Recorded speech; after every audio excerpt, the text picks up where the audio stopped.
We're still talking protests, but this time in South Africa, a group of men and civil society have marched through the streets of Pretoria to union buildings in protest against the very high rate of abuse against women and children in the country. In less than 2 months, the country has recorded the brutal killing of women and children. One of the victims, just 3 years old, was raped, murdered and dumped by a lodger in her parents' home. This has sparked a number of hashtag campaigns in protest against the trend. Our South Africa Bureau Chief, Betty Dibia, tells us more. The controversial hashtag Men Are Trash campaign has thrashed the menfolk these past weeks over the shocking string of killings of female victims. The youngest was just 3 years old.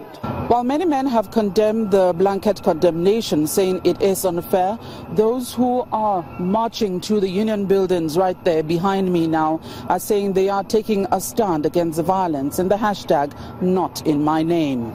I mean, as men, we are born by women. I'm a dad, I've got girls. Enough is enough. The message you're sending is that enough is enough.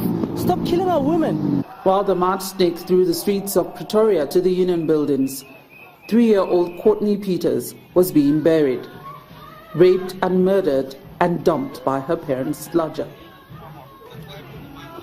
Lerato Molloy's funeral was taking place in Soweto.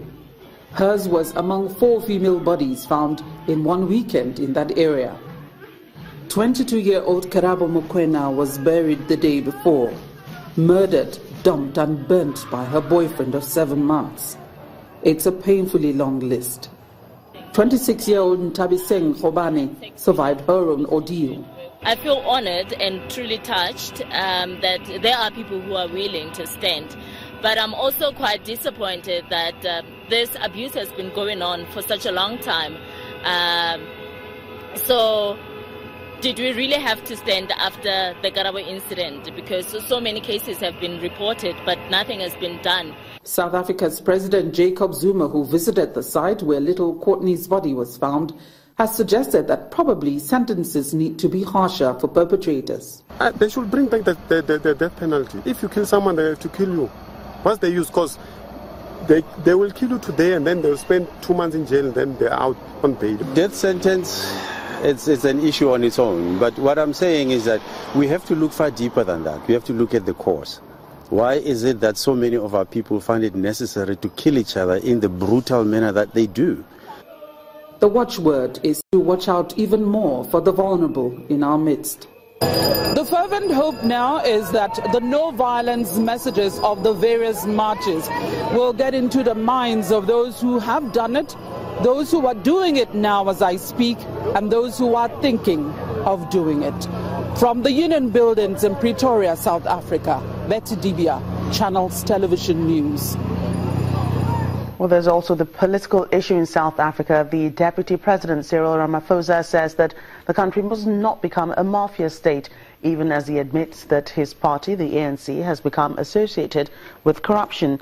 Mr. Ramaphosa's comments are among the strongest he has made on governance as he heats up to replace President Jacob Zuma, whose administration has been hit by scandals and missteps, prompting street protests and calls for him to resign or be removed. Local media reports say relations between President Zuma and 64-year-old Ramaphosa, a former trade union organizer who led negotiations to end white rule in 1994, have become increasingly strained. The deputy president is seen as the top contender to lead the ruling ANC into the 2019 general elections. Let's get more on this story from the chairperson of the Thabo Mbeki African Leadership Institute Alumni Forum, Lebogang Chaka. She joins us live from Johannesburg. You're welcome to the program. Thank you for having me. Right, first, it was the South African Council of Churches warning that South Africa is becoming a mafia state. Now it's the deputy president. How are the ordinary South Africans reacting to this? I think for any country to be able to have a healthy democracy, there needs to be a fight towards end corruption that we see.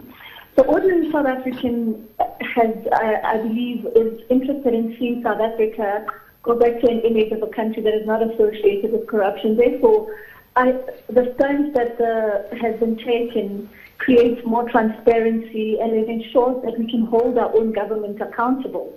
And one of the things that the South African Church Council did is it created a process in which we'll be able to have more transparency and a discussion and see how can we actually hold the government accountable.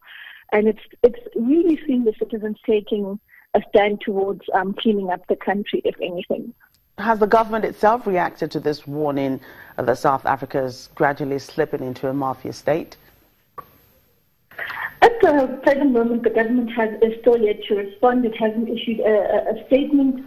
But, in the same speech that the Deputy President was saying that, South Africa is, the ANC is more, getting associated with corruption. In the same statement, he did issue a statement that said that the ANC is not going to split, and he himself has met with the rating agencies. So I think it's one of those where, as a country, we're getting united and saying where are the problems and what can we do actively, whether you're in government or not in government, to ensure that we get back to a good state.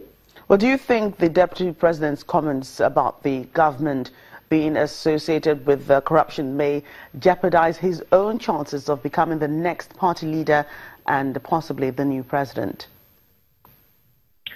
I don't think it jeopardizes anything because, like I said, for us to go back to a state where our country is seen as a good measure of democracy, where our country is seen as corrupt-free, we need our leaders, whether they're in government, private sector, wherever they are, to stand up and call against what they would see as things that are counterproductive towards our state. So it's important. Even the Deputy President called on an independent judicial commission to investigate the allegations of state capture. So I think it's important that we see our leaders calling and saying that we need transparency, we need investigations, and we need more of that, rather than a society where everything is quiet, but yet the nation feels that there's something wrong. Lebogang, we understand that President Jacob Zuma has signaled his preference for his ex-wife, Nkosi Zana, a former cabinet minister and former chairperson of the African Union Commission, to replace him. Is South Africa ready for a female president, do you think? I think with regards to that, it's more about looking at South Africa as a country. I mean, in 1994, we had about 2.7 representation of women in parliament. Now, South Africa fares amongst one of the top countries in the continent around South Africa, Cape Verde, and Rwanda, where 30% of our ministers in cabinet are women. So I think it goes back to we have about 41% of our cabinet represented by women.